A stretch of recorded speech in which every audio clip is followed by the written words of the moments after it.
Y'all keep your hands off me! Stay out! What are you looking at? You just get off the train or something.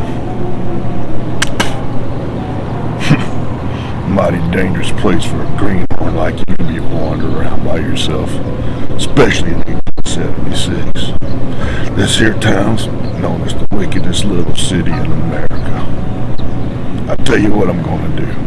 I'm going to show you around these here parts, and you can decide if you want to stay or not. What's that? What's it going to cost you? Well, you just hit that like and subscribe button. We'll call it even.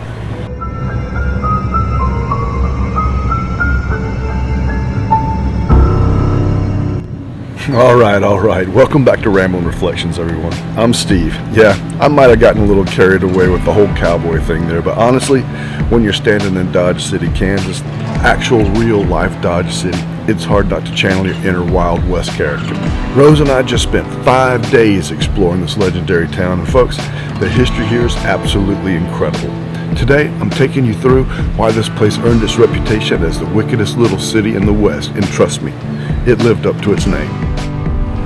So let's set the scene. It's the 1870s and Dodge City is exploding. In the fall of 1872, iron rails reached the edge of the prairie and a new town was born. The Santa Fe rolled in and suddenly Dodge City was more than just a watering hole on the trail. The buffalo hunters came next, hard men with long rifles and sharper instincts. They rode in from the plains trailing dust and the stench of blood, their wagons heavy with hides and bone. Dodge City became their haven. By day, the streets echoed with the slap of rawhide and the clang of iron, but by night, saloons spilled over with whiskey, poker, and the stories too wild to be true. Stacks of buffalo hides rose like walls around the rail yard, tens of thousands bound for eastern factories. The air was thick with tanning grease and ambition.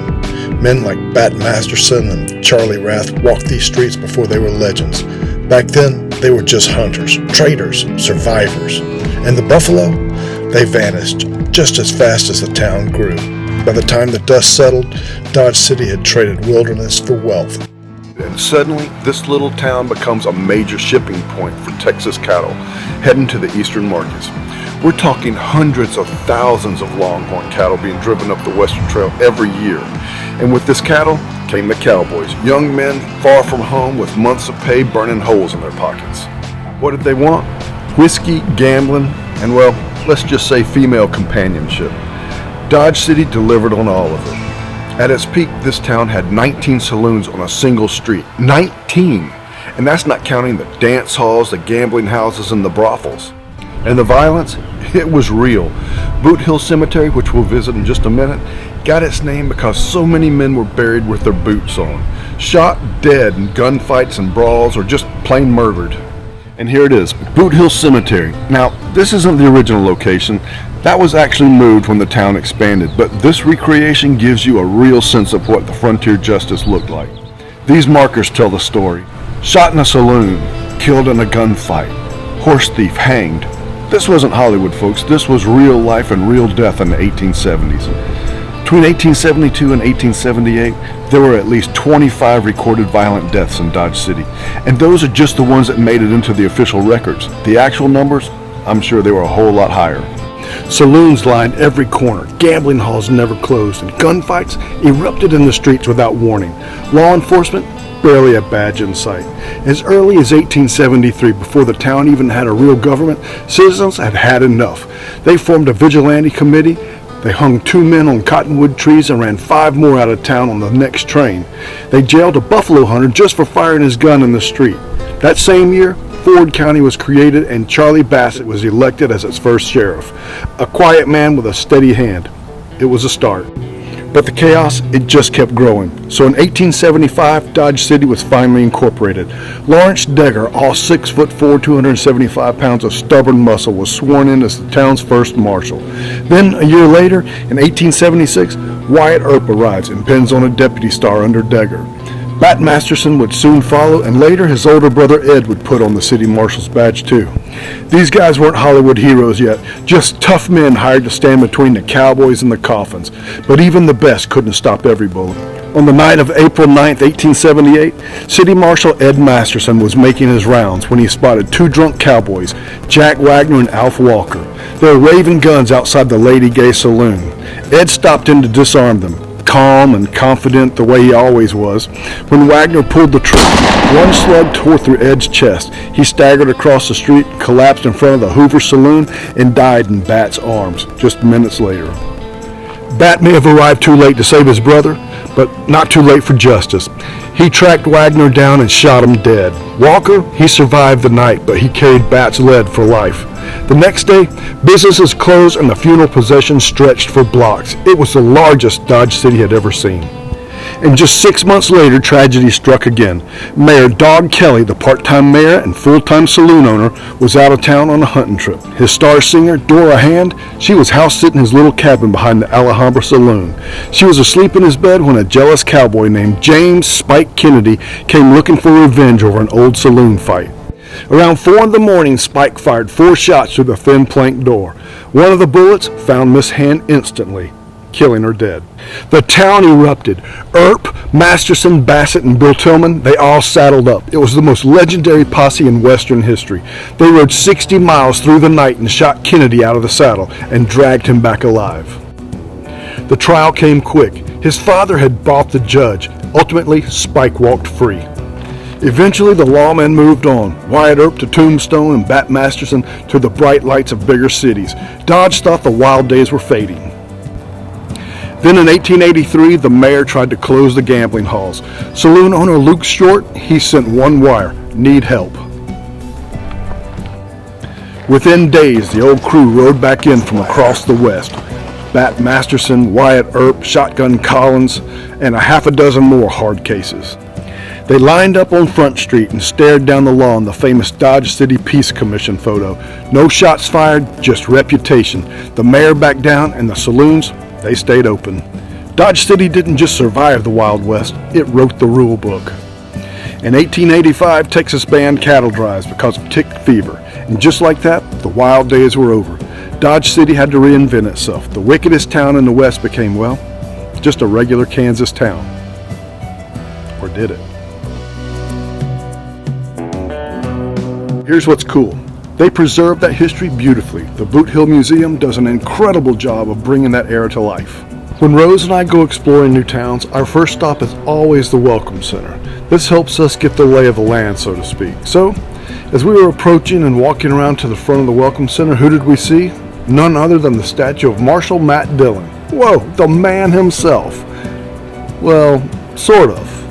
Matt Dillon was actually a fictional character from the long-running TV show Gunsmoke. The real Dodge City, they had lawmen like Wyatt Earp and Bat Masterson, like we already told you about. But Marshal Dillon probably became the most famous symbol of the town's law and order days because of the show. The town put this statue up as part of their Trail of Fame. The Trail of Fame is a walking tour that celebrates the city's rich and colorful history. It features both historical figures from the Old West and actors from Western films and TV shows.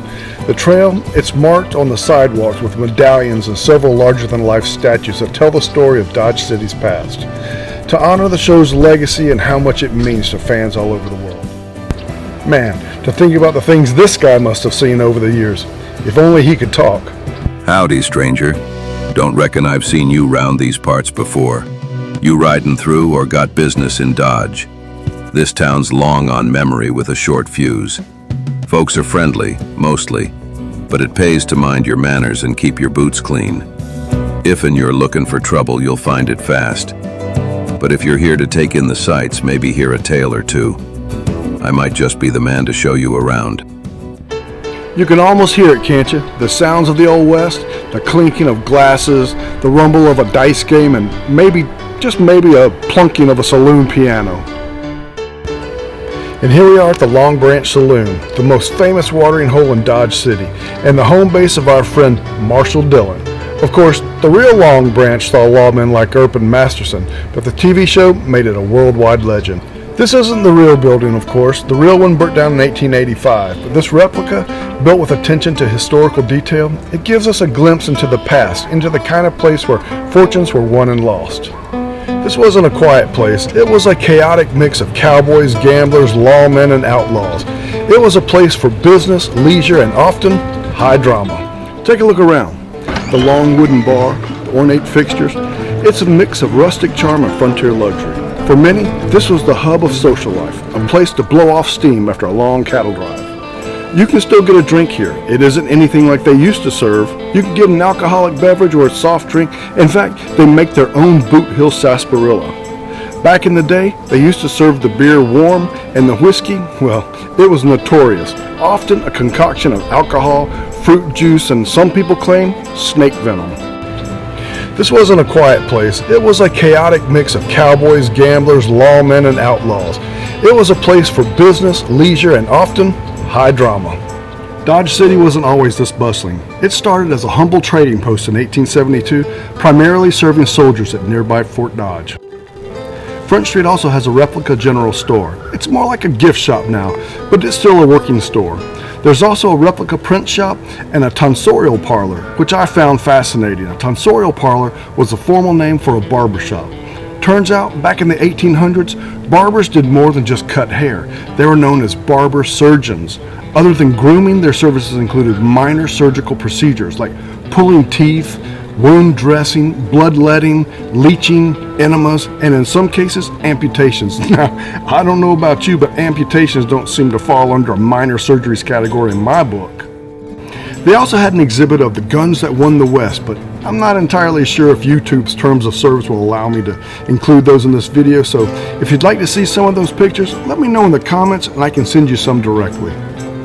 They had a replica drugstore and of course another saloon, the Saratoga Saloon, and they had a replica bank just like back in the day, and a post office. Inside the main museum there's a gift shop. You can find all kinds of memorabilia to remember your trip from Dodge City.